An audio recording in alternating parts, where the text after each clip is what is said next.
Jo Leute, herzlich willkommen zu diesem neuen Video auf meinem Kanal. Schön, dass ihr wieder eingeschaltet habt.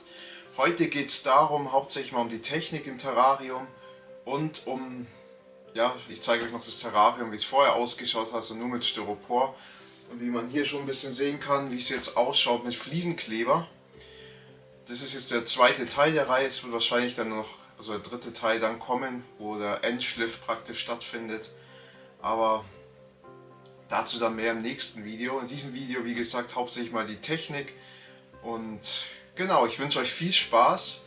Die ganzen technischen Sachen, die ich gebraucht oder benutzt habe, tue ich euch alle in der Videobeschreibung verlinken. Dann könnt ihr selber gucken, ob ihr da irgendwas gebrauchen könnt.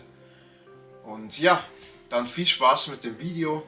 Ansonsten noch ein kleines Ding, und zwar: Ich bin mit der Videoqualität im restlichen Video nicht so zufrieden. Ich habe das mit einer anderen Kamera aufgenommen. Dann war da nur Full HD eingestellt und das habe ich dann erst voll spät gemerkt. Also entschuldigt bitte die Qualität des Videos. Im nächsten Video dann wieder bessere Qualität. Genau. Und ja, viel Spaß mit dem Video. Das ist jetzt der aktuelle Stand, bevor es jetzt die erste Schicht Fliesenkleber gibt. Ich habe am Wasserfall noch ein paar Pflanzenkörbe hingetan. Hier einen großen. Das wird alles mit Fliesenkleber jetzt ausgelegt. Hier unten habe ich noch ein bisschen was hingemacht. Und ich denke mal, das ganze Terrarium, dass da dann 3 bis 4 Schichten, wahrscheinlich eher 4 Schichten Fliesenkleber draufkommen. Und dann erst hinterher kommt der PU-Schaum zwischen die Zwischenräume. Dann kommt hier noch PU-Schaum, hier noch. Das ist alles dann schön ausschaut und nicht so, ja, dass es alles so gut in die Rückwand reinpasst. Und geht's mal weiter. Ich habe jetzt hier mal den ganzen PU-Schaum zusammengeschnitten. Hier unten genauso. Habe ich überall gut was weggenommen. Und genau, das ist jetzt nochmal so der aktuelle Stand. Als nächstes, wie gesagt, kommt die erste Schicht Fliesenkleber. Wahrscheinlich einer von 4. Und genau. Ich bin eigentlich echt zufrieden. Gerade da unten, finde ich, schaut richtig cool aus. Ganz unten habe ich auch noch so ein bisschen PU-Schaum hingemacht. Dass es dann auch gut in die Rückwand sich integriert. Und genau, so schaut es jetzt mal aktuell aus. Im nächsten Schritt dann der Fliesenkleber. Wie man sieht, der Fliesenkleber ist drauf. Und ich sag's euch, das hat keinen Spaß gemacht. Also wenn man so ein großes Terrarium hat, die Fläche da mit Fliesenkleber auszupinseln, ist nicht gerade angenehm. Aber es hat sich gelohnt, wie ich finde. Und wenn man jetzt so schaut, finde ich, schaut das Ganze doch richtig gut aus. So von der ganzen Struktur mit dem PU-Schaum hinten dran, mit der Rückwand. Und ja, einfach die ganzen Flächen, schaut einfach aus wie so Stein. Also mir gefällt es richtig, richtig gut. Ich habe überall 3 Schichten drauf. Und an manchen Stellen 4. Also der gesamte Wasserfall hat 4 Schichten drauf. Dann zum Beispiel hier die Kante hat 4 Schichten drauf, weil man einfach da öfter vielleicht dagegen stößt und da will ich nicht, dass es dann wegbricht. Hier unten an den Spitzen oder an den Körben, Pflanzenkörben, habe ich 4 Schichten drauf. Und ich zeige jetzt nochmal das gesamte Ausmaß. Viele Pinsel mussten dran glauben, viele Gummihandschuhe. Ich glaube, der Eimer ist auch nur noch zum Entsorgen. Und ja, so schaut das Ganze aktuell aus. Ich habe es ja hingeklebt an der Seite, hier oben am Rand. Aber ich hatte so ein scheiß Billigklebeband. Das war absolut Katastrophe. Das hat keine 5 Minuten gehalten, da war alles unten. Jetzt muss ich mal schauen, wie ich es mache. Es ist einfach mit dem Wasser und so. Es geht eigentlich ganz gut weg. Ich habe es noch ein paar Stellen versucht. Es geht eigentlich ganz gut weg von der Folie. Dann werde ich das noch reinigen. Und genau. So schaut jetzt mal der gesamte Stand innen aus. Am Wasserfall. Moment, ich stelle mal die Kamera kurz ab.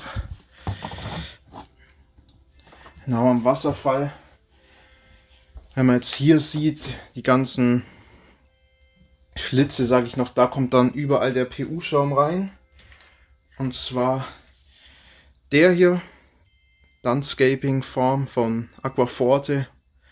Das ist extra einer für Aquarien, für Terrarien, also absolut umweltschädlich, absolut nicht umweltschädlich so. Und genau, gerade für Wasser wollte ich da jetzt keinen normalen PU-Schaum nehmen.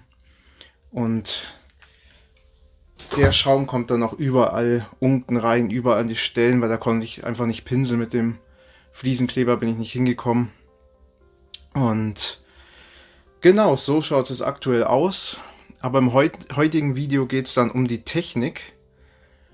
Und erst im nächsten Video dann, wie es innen weitergeht. Und ich denke mal, das wird dann auch das letzte Video, also innen, wie es dann komplett fertig wird. Und genau, dann widmen wir uns jetzt mal der Technik. Also, folgendes Problem hatte ich bei der ganzen Planung.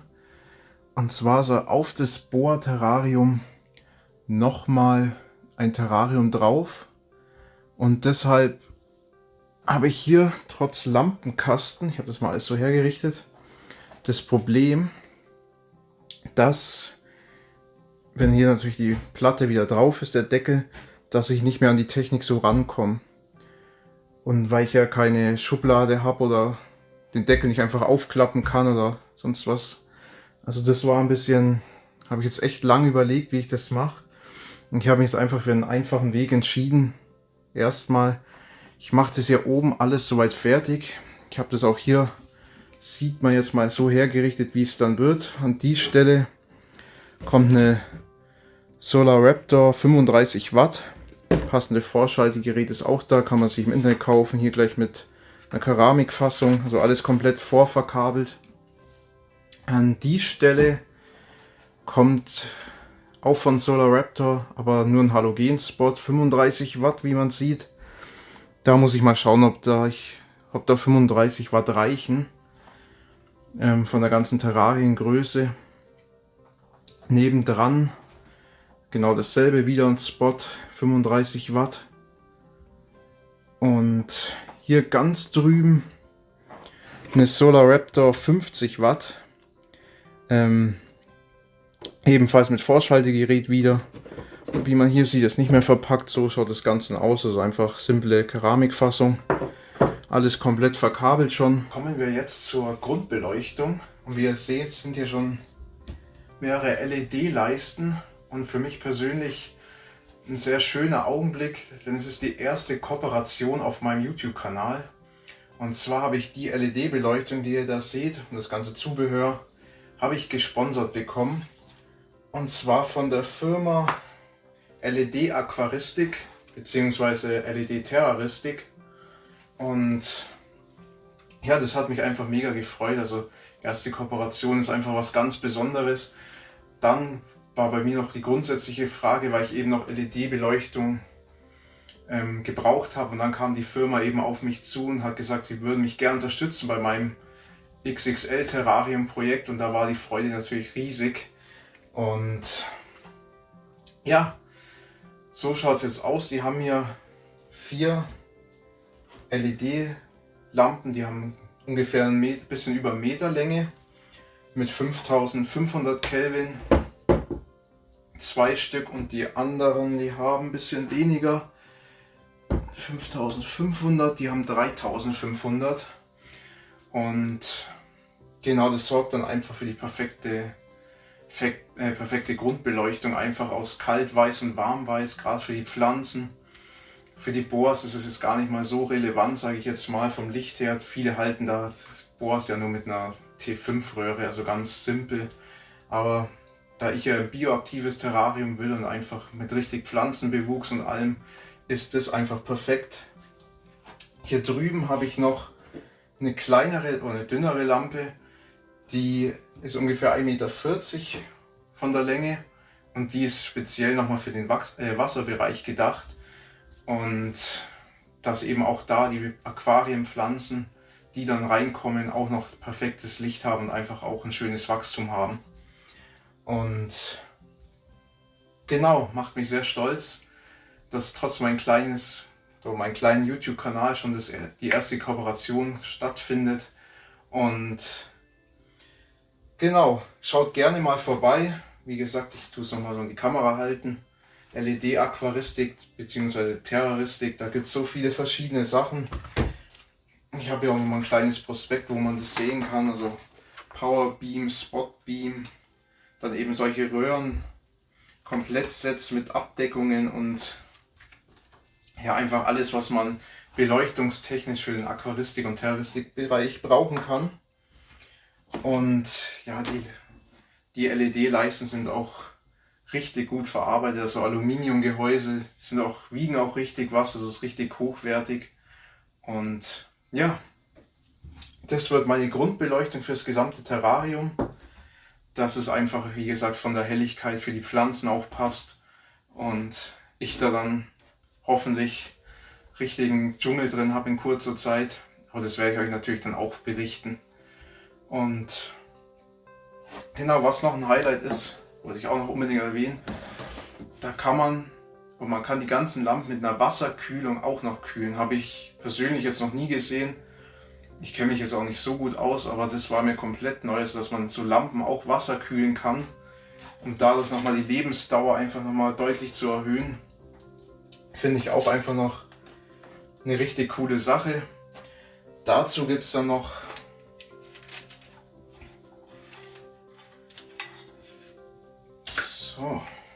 dieses schöne Gerät hier. Da kommen im Prinzip die gesamten Lampen angesteckt und damit kann man einen kompletten Sonnenuntergang machen, Sonnenaufgang machen, kann da verschiedene Programme abspielen, also richtig geil. Das ist natürlich für die Optik auch nochmal richtig cool, wenn man da sagen kann, man hat einen Sonnenaufgang, man hat einen Sonnenuntergang, man kann einstellen, was für ein Programm man haben will, weil es müssen ja nicht immer alle LED-Leisten auf voller Kraft laufen und das ist einfach nochmal ein richtig cooles Gadget, was es dazugeben kann. Und genau, schaut gerne mal vorbei, schaut euch ein bisschen um. Ist auch vom Preis-Leistungs-Niveau wirklich extrem gut. Wenn man es einfach auch mal mit anderen Herstellern vergleicht. Und genau, die Lampen kommen dann rein.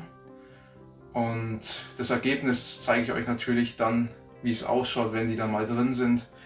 Die Lampen habe ich mich jetzt entschieden, einfach innen ins Terrarium die haben hier so Löcher, einfach direkt oben an die Decke, ans USB-Holz zu schrauben. Das war für mich jetzt einfach die sinnvollste und beste Lösung und genau. Dann werde ich mich mal ans Werk machen, die Lampen hinschrauben und werde euch dann gleich das Ergebnis präsentieren. Es ist vollbracht, die Beleuchtung ist mal soweit fertig, zumindest mal fertig hingeschraubt und alles. War jetzt doch ein bisschen mehr Arbeit, als ich gedacht habe. Man überlegt dann doch immer, ja, passt es so, soll man so machen, soll man so machen, aber im Endeffekt bin ich jetzt, glaube ich, ganz zufrieden damit, so wie es jetzt ist. Und genau, dann tue ich auch gar nicht mehr lang auf die Folter spannen und mache jetzt mal erstmal die die UV-Beleuchtung an und die Wärmelampen an. Und genau, schalte ich jetzt mal an.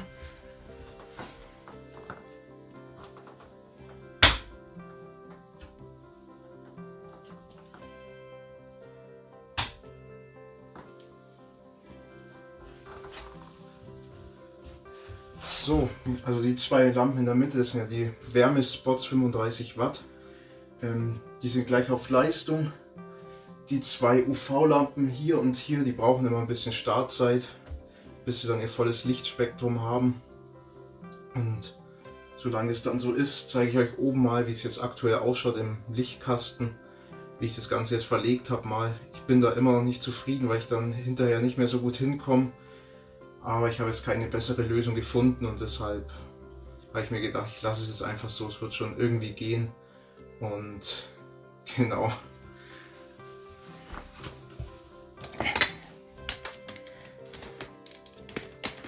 So, schaut jetzt mal das Ganze oben aus. Hier Vorschaltegerät 50 Watt für die HID-Lampe, so die UV-Beleuchtung. Dann hier einfach ganz normal mit Keramikfassung für die 35 Watt für den Wärmespot. Also schaut gar nicht so wild aus, eigentlich noch riesig, hohe Menge Platz. Dann hier selbes Spiel, wieder Wärmespot. Hier schaut es wieder aktuell noch ein bisschen wilder aus, das tue ich dann alles noch ein bisschen schöner hinmachen. Hier wieder das Vorschaltegerät, 35 Watt für die HID-Lampe. Und für die LED-Beleuchtung habe ich es dann einfach so durchgebohrt. Hier dann nochmal so durchgeführt, dass dann hier alles seinen Ausweg findet. Und ich habe mir auch gedacht, dass ich jetzt mal die Sachen für die LED-Beleuchtung, das Netzteil und die Regelstation nicht da reinmache. Also gerade die Regelstation würde ja keinen Sinn machen, wenn ich dann nicht mehr rankomme. Deswegen LED ist dann eigentlich außen und die sind jetzt mal innen, dass ich da eigentlich von unten so rankomme. Genau, das ist mal der aktuelle Stand. Jetzt zeige ich euch mal so mal die Lichtausbeute. So von den Lampen. Ich hoffe, das ist so alles drauf. Genau, das sieht man schon vom Lichtbild. Einfach die HID-Lampen, die machen einfach ein wahnsinnig gutes Licht. Also da kommt einfach nichts dran. Das schaut aus wie einfach Tageslicht. Und genau, also wie gesagt, auch immer bei nachtaktiven Tieren, auch Boas, Schlangen, die brauchen es zwar nicht, die überleben auch und haben jetzt so keine Probleme ohne UV-Licht, aber ich finde immer, man soll es ihnen einfach trotzdem anbieten. Dann haben sie einfach die Option und können selbst entscheiden, wollen sie ins UV-Licht, wollen sie nicht ins UV-Licht. Und genau, als nächstes mache ich jetzt mal die LED-Beleuchtung an, dass ihr mal den Effekt seht. Weil so, wenn ich jetzt nur das hätte, wäre es ein bisschen dunkel alles. Gerade im unteren Bereich, gerade auch für die Pflanzen. Und genau, dann schalte ich jetzt mal die LED-Beleuchtung an. Und dann könnt ihr mal gucken, was das für einen krassen Unterschied dann gleich macht.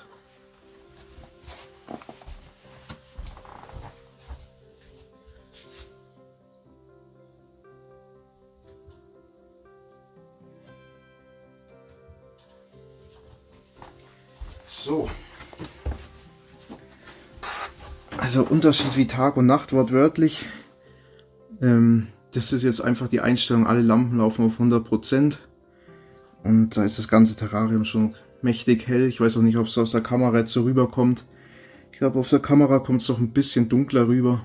Also es ist schon echt sehr, sehr viel Licht. Schauen wir uns das mal so im Detail noch ein bisschen an. Also ich habe das oben jetzt mit den Lampen, also wie gesagt, einfach mit dem Gitter. Hier muss ich die Schraube noch reinschrauben. Einfach mit dem Gitter, und wenn ich die Lampe zum Beispiel wechseln muss, tue ich die Schrauben rausschrauben, Gitter runter, dann kommt der ganze Lampenschirm mit runter, dann kann ich die Lampe wechseln. Ist nicht meine Wunschlösung, ich hoffe, dass ich da noch irgendeine schönere Lösung finde, vielleicht irgendwie mit einem 3D-Drucker und Magnet, das wäre so mein Wunschding, aber vielleicht lässt sich da noch was finden mit der Zeit. Genau, die LED-Leisten habe ich jetzt einfach oben ganz normal an die Decke hingeschraubt. Ja, kein großer Aufwand jetzt. Ich habe erst überlegt, ob ich die in dem Lichtkasten irgendwie versenken soll, aber im Endeffekt wäre es, glaube ich, viel Arbeit gewesen für wenig Effekt. So und so schaut es auch richtig gut aus, weil die Lampen ja an sich auch einfach edel ausschauen. Und genau mit dem Lampenprinzip, also bei jeder Lampe gleich, egal ob es jetzt nur der Spot ist oder HID-Lampe, immer mit dem Gitter, dass ich eben dann von unten rankomme. Und genau, ich glaube auf der Kamera sieht man es ganz gut. Hinten ist jetzt kaltes Licht oder kaltweiß und vorne ist warmweiß, warmes Licht. Ich habe auch erst überlegt, ob ich die ein bisschen weiter vorziehe. Aber dann habe ich hier wieder das Problem, da müssten die schon fast hier ganz vorne dran sein, so schon fast Ding. Da habe ich gedacht, das ist vielleicht auch nicht so gut. Deshalb lasse ich es jetzt mal so. Und ich denke, das ist so auch ganz zufriedenstellend. Hier unten in dem Bereich, weil sonst gar kein Licht hinkommen würde, habe ich auch nochmal eine LED-Leiste. Die hat jetzt eine Länge von 1,40 Meter. Also geht es nicht über die gesamte Länge, aber wie man sieht, macht auch genug Licht dann im Endeffekt für die Pflanzen, die dann da reinkommen. Und dann fürs Aquarium. Also es ist auch, wie man sieht, mächtig hell durch die Leiste. Und genau, das war jetzt einfach mal war eigentlich mal das Thema zur Beleuchtung. Was ich noch zeigen wollte, ist hier ist noch ein bisschen Chaos, ist hier der Regler, der Sunriser 6. Also da kann man wirklich alles komplett einstellen, alles mit dem Ding. Man braucht auch keine Zeitschaltuhr. Man kann da ganzen Programme fahren, man kann alles selber einstellen. Ich muss mich selber noch ein bisschen auseinandersetzen, ein bisschen Anleitung lesen. Aber du kannst da Sonnenaufgang machen, Untergang, das ist echt richtig gut. Und muss sich ein bisschen reintüfteln, aber wenn man da mal ein bisschen drin ist, dann kann man sich das wirklich so perfekt einstellen, wie die LEDs zu leuchten haben. Also wir müssen ja nicht immer auf 100% laufen. Und ja, so viel zum Thema Beleuchtung. Dann nochmal ein Riesendank an LED Terroristik bzw. LED Aquaristik für das Sponsern der Lampen. Das ist echt eine richtig geile Sache und für mich persönlich auch einfach ein riesen Highlight, wenn einfach eine Firma auf mich zukommt und sagt, ja, wir stellen dir die Lampen, kannst du da die vorstellen im Video, ein bisschen testen. Und ja, mega Erlebnis für mich, vielen Dank dafür. Und das Flackern hier im Bild gerade, das kommt von der Kamera, das sind nicht die Leisten. Und genau, nächsten Video dann geht es mit der Rückwand weiter. Der Rohbau steht jetzt mal so an sich, aber da kommt ja noch einiges auf mich zu. Da fließen noch ein paar Stunden Arbeit rein und genau, aktueller Stand, aktuelle Technik. Ich bin sehr zufrieden, wie es ausschaut und ja, freut euch dann aufs nächste Video. Das wird dann auch nicht so lange dauern, denke ich, weil ich hochmotiviert bin, es gleich weiterzumachen. Und genau, dann bleibt gesund, lasst ein Like da, abonniert den Kanal, würde mich sehr freuen. Verpasst keine Videos mehr von mir und dann würde ich sagen, Leute, haut rein, ciao, bis zum nächsten Mal, bis zum nächsten Video.